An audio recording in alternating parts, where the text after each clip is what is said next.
As the title says, this is a mini review. It's not really a deep dive, it's more or less just me talking about what I like and don't like while it's still fresh in my mind. Minor spoilers for stuff. I'm not going to talk about anything super in depth, but you know, might as well warn you. Alright, so I beat Doom the Dark Ages today at 1 in the morning as of writing this. I loved it. This is my favorite release this year. I haven't played everything that's come out this year, but so far, this is number one. This is Doom, and Doom is great. The combat is great. No surprises there. I honestly think the guns we get in Doom the Dark Ages are the best in the series. The Skull Grinder and Ball and Chain Gun were my favorites, besides the Super Shotgun, but I liked all of them. I wasn't happy that they basically removed glory kills, but the more I played, the more I understood why they did. You fight so many more enemies per encounter that it would just be tedious to have to perform a glory kill on all of them to get health back. I like the shield saw a lot. They clearly put a lot of work into its functionality in exploration and combat. It is mostly just the parry button, but you can also charge an insane distance with it and throw it to stun bigger enemies.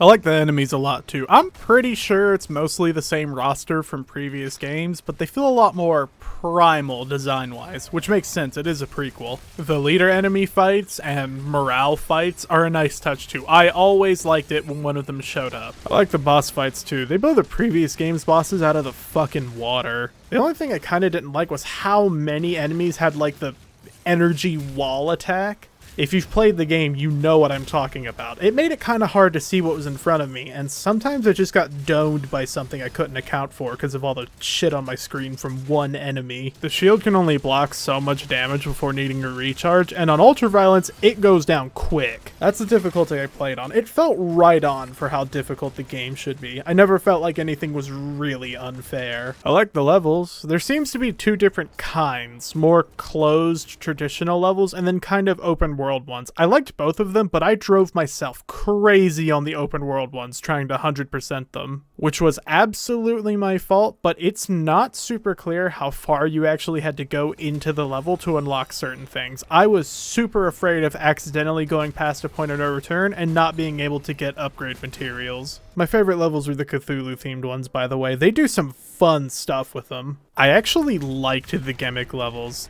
but they're definitely the weakest part of the game. You don't have to do too many of them, so it's fine. The dragon gameplay was worse for me than the Atlan sections, but at least you got off it to go do normal gameplay, so it's not a big deal. The story's okay. Actually, by Doom standards, it's really good. I actually paid attention to it for one, especially since every cutscene is just the Doomslayer doing something cool while the music ramps up. The soundtrack is still good, by the way, but it's definitely not as good as previous games, which I expected since Mick Gordon isn't making it anymore.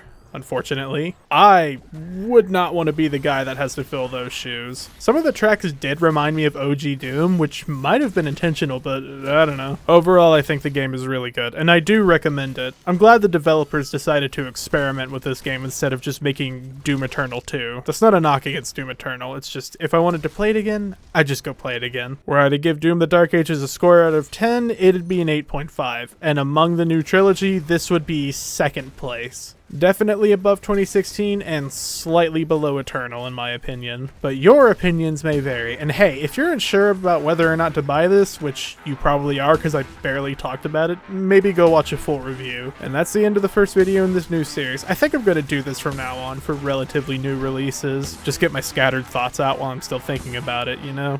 Anyways, I'll see you in the next one. Bye bye.